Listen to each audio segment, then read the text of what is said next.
కార్యక్రమానికి అటెండ్ అయినట్టు శుభాకాంక్షలు చెప్తా ఉన్నాను.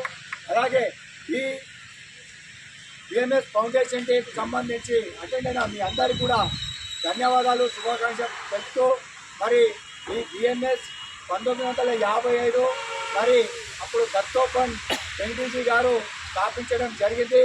మరి అప్పటి నుంచి ఇప్పటి వరకు 70 సంవత్సరాలు పూర్తవుతూ ఉంది. మరి అప్పుడు మనకు స్టార్ట్ అయినప్పుడు మరి 0 నుంచి స్టార్ట్ అయింది. కార్యకర్తలు లేరు, బ్యాంక్ అకౌంట్ లేదు, మరి ఆఫీస్ లేదు, ఏం లేదు.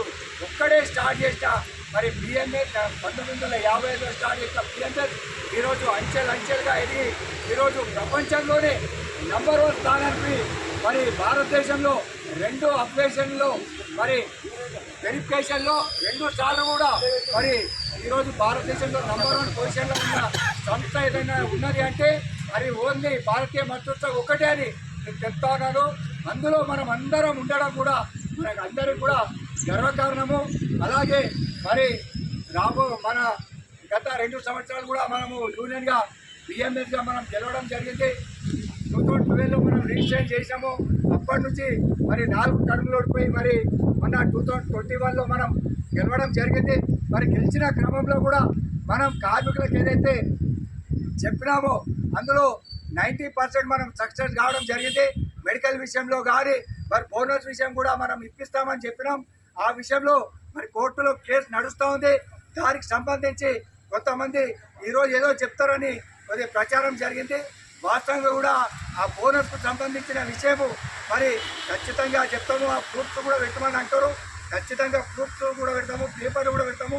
కానీ దానివల్ల ఏమవుతుందంటే కాంట్రవర్సీ అయ్యి మేనేజ్మెంట్ ఇంకా ట్యాక్ చేసే ఆస్కారం ఉంది. కాబట్టి అది మనం సక్సెస్ కావాలనే ఆలోచనతో మన రాష్ట్ర మన అధ్యక్షుడు మల్లేశం గారు ఆదేశాల మేరకు కొన్ని మాత్రమే చెప్పడం జరుగుతుంది. రాబోయే కాలంలో అతి తొందరలోనే మనము దాని విషయంలో క్లారిటీ ఇస్తాము. మెడికల్ విషయంలో కూడా మరి గత 30 సంవత్సరాలలో కూడా ఎప్పుడు కూడా మెడికల్ తగ్గలేదు. మనం ఎప్పుడైతే గెలిచినామో అప్పుడు 2 సంవత్సరాలు కూడా మెడికల్ తగ్గించిన ఘనత మనకే తగ్గుతుంది. మరి ఇప్పుడు మెడికల్ పెంచుతూ ఉన్నారు, మరి ఎవరు అడుగుతలేరు. గతంలో అప్పుడు తగ్గినప్పుడేమో తగ్గింది అట్టెట్లా తగ్గిందని అడ్మిట్ పోయి అడిగిన సందర్భం ఉన్నది. మరి ఈరోజు మళ్ళీ 1000 రూపాయలు పెంచారు, మరి ఎవరు అడుగుతలేరు. మళ్ళీ ఈ నెల నుంచి మళ్ళీ పెరుగుతూ ఉన్నది. మరి ఈ విషయంలో మరి ఖచ్చితంగా అడగవలసిన మేనేజ్మెంట్కు అడగవలసిన అవసరము అన్ని యూనియన్లకు ఉన్నారని తెలియజేస్తూ ఉన్నారు.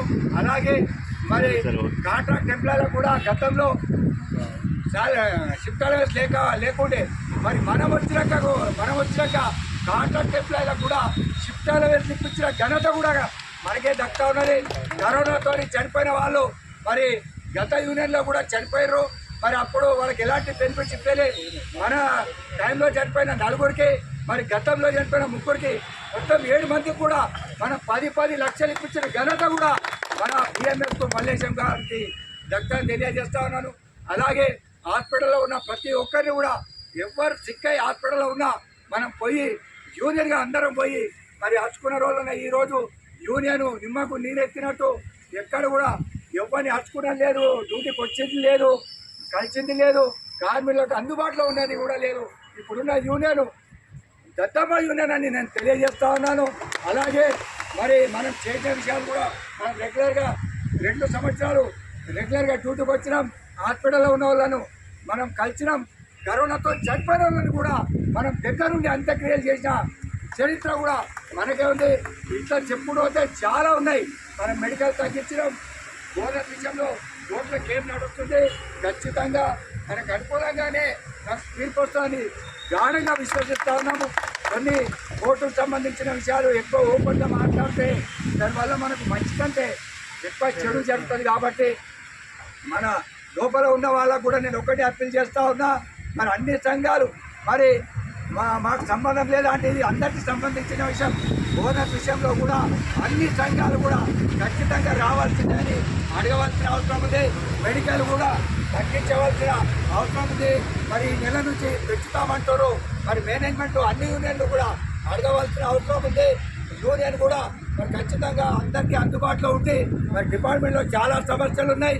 ప్రొడక్షన్ ఇష్టం వచ్చాడు పెంచుతూ ఉన్నారు. షిఫ్ట్లలో రాణిస్తలేరు. మరి పంచ్ సిస్టమ్ పెట్టారు. పంచ్ సిస్టంలో కూడా మరో దగ్గర వర్క్ ఉంది, ఒక దగ్గర వర్క్ లేదు. వాళ్ళు ఇష్టం వచ్చేది చేస్తూ ఉన్నారు. మరి ఈ విషయంలో అడిగే నాదుడు లేకుండా అయిపోతూ ఉన్నారు. కాబట్టి యూనియన్ కూడా చెప్తా ఉన్నాం, మేనేజ్మెంట్తో మాట్లాడి కార్మికులకు చాలా సమస్యలు ఉన్నాయి. డిపార్ట్మెంట్లో హరాస్మెంట్ పెరిగింది, శిక్షణలలో ప్రాబ్లం ఉంది, పంచ్ కార్డులలో ప్రాబ్లం ఉంది, క్యాంటీన్లో ప్రాబ్లం ఉంది, మెడికల్లో ప్రాబ్లం ఉంది.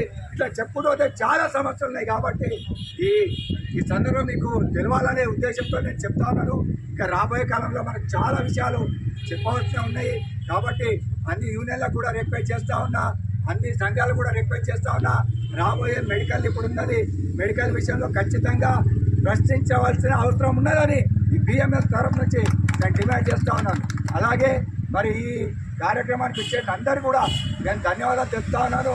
ముఖ్యంగా మన రాష్ట్ర అధ్యక్షుడు కళా శ్రీనివాస్ గారిని 2 నిమిషాలు మాట్లాడవలసిందిగా కోరుతాను.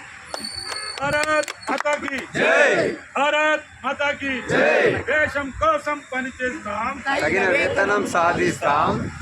ఈ రోజున అందరికీ కూడా బాల గంగాధర తిలక్ జయంతి సందర్భంగా మీ అందరికీ కూడా శుభాకాంక్షలు తెలుపుతూ భారతీయ మజ్దూర్ సంఘ్ ఈ రోజున మధ్యప్రదేశ్ భూపాల్లోని కార్మికుల దేశంలో ఉన్నటువంటి అప్పటి పరిస్థితుల్లో దత్తోపంత్ టెంగడేజీ గారు ఈ దేశంలో రాజకీయాలకు అతీతంగా ఉన్నటువంటి కార్మిక సంఘాలు ఏవైతే ఉన్నాయో ఆ కార్మిక సంఘాల పైన కార్మికులంతా కూడా ఇబ్బందుల కారణంగా ఏ విధంగా కార్మికులు ఈ దేశంలో రక్షించాలని చెప్పి భారతీయ మజ్దూర్ సంఘ్ను కేవలం 4-5తో ప్రారంభించడం జరిగింది. కానీ అప్పుడున్నటువంటి దేశంలో